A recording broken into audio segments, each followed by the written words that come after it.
Matt lived his life in an exemplary fashion. He was fiercely independent, as my mother would say. He went his own way, off and off the beaten path. He loved adventure. He loved life. He loved his family, and he loved his friends, and we all loved him right back. So here we are today, trying to make sense of something that just doesn't make sense. We gather here at this spot where he was always happy and at peace. This is where Matt got in touch with the beauty and the rhythm of nature. It soothed him and comforted him. So for me, it makes sense to celebrate here. Hopefully, all of us will find some peace and understanding too. Matthew always had a deep affinity for nature, especially the ocean.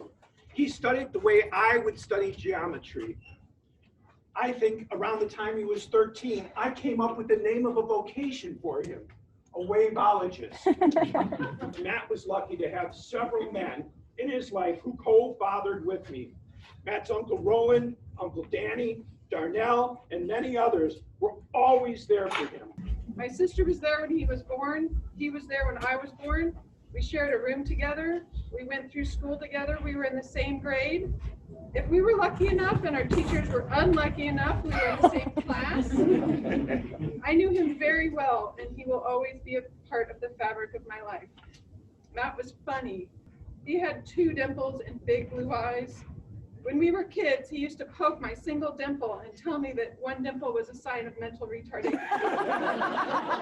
Friends and family were probably the second most important thing in his life. The first most important thing was the ocean. More specifically, it was being inside the barrel of a wave. If Matt could apologize, he would say something like, "I'm sorry for the situation, but it's not about you."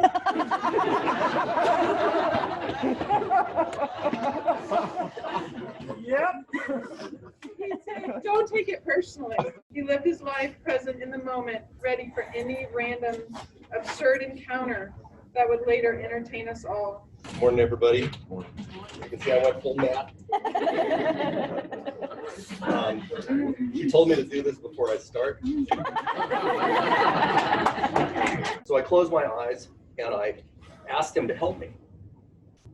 And almost instantaneously, I heard him say, "Go to the bowling alley next to the Motel 6 and I'll meet you there." I'm not shitting you. And I jumped in my car and I sped down to the bowling alley.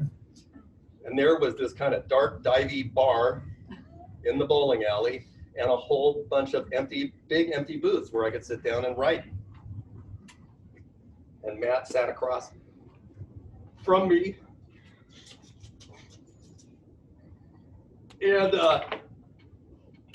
And he said, "Write down these words: original, irreverent, rebellious, creative, pioneering, daring, hardcore, bohemian, talented, humble, hysterical, hipster,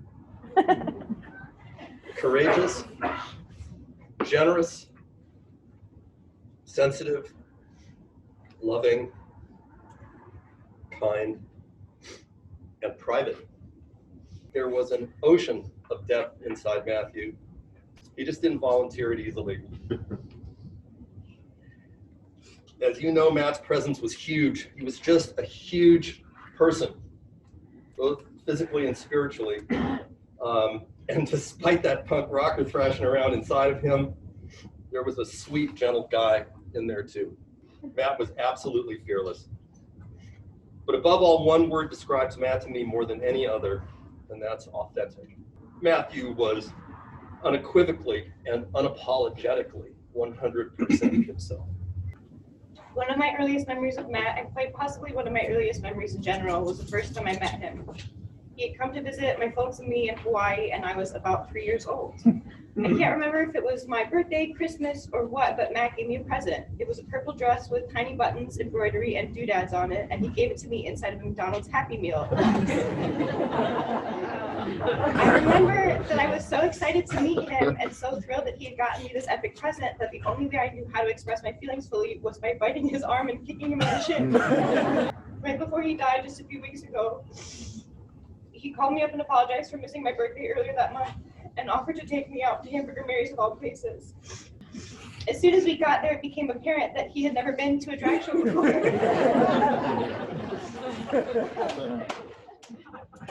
I think that he thought the drag queens were just going to serve us food or something. Anyway, of course, we go and sit right up front to get a good spot for the show. And midway through the performances, one of the drag queens makes eye contact with Matt as she's talking in between sets, and Matt immediately averts his gaze. She walks right over to us, looks Matt dead in the eyes, and says, "Don't you look away from me." She starts asking questions like, is this your first drag show, and who it is, asking about me, and Matt is answering all these questions with both elbows on the table and like both hands kind of like and the queen says, "Oh, are you shy?" And he goes, "Oh yeah, I guess." And with one foot up on the table, like staring Matt in the eyes, she goes, "I'm shy too," and starts deep throating the microphone. When we were texting about the afternoon at the drag show, when we got home, I was telling him that I couldn't wait for us to go back and visit his new girlfriend. And I believe his exact words were, "OMG, I was accosted." To which I responded, "You loved it, don't lie." And one of the very last things that my brother ever said to me was, "I saw balls." I've known Matt for over 19 years. He was my best friend. He was like a brother. He was like family. But the thing about Matt was when it came to work, like that guy was such a versatile and gifted artist. I mean, he was awesome. And by awesome, I mean be in awe of his ability. And he was amazing. He was the kind of guy that he could just take on the most difficult shots and he would destroy them. And he was lightning fast. And just to clarify, what Matt did was he was a motion capture tracker when we worked on Polo Express. And for those of you that don't know, tracking mocap data is like trying to identify every single bee in an angry swarm at 120 frames per second for thousands and thousands of frames. It's not for the faint of the heart. You got to be resilient, you got to be tough, and you got to be a creative problem solver. Matt was a powerhouse in every single way in that regard. You know, it was one of those things when he got into that mode where he was working, he would like slouch into his chair, sat on backwards, his headphones on, punk music just cranked, and his hands would be flying over his keyboard and his mouse like a blur. It was like he had sort of entered the Matrix and he was Neo. You know what I mean? Like he could just pull like the most impossible solutions out of nowhere. I mean, he was untouchable. No one could match Matt and his ability. I mean, it really was amazing to see. He was one of a kind, and he lived his life his way. He didn't conform or bend to anything or anyone. Nothing stood in the way of him chasing his dreams or his passions. He was my best friend. He was my brother. This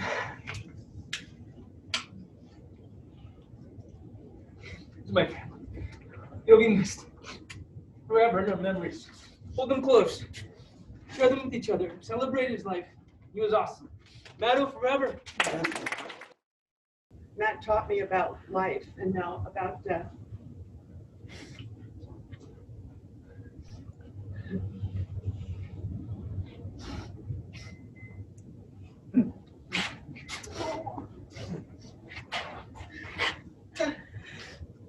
The miracle at his birth,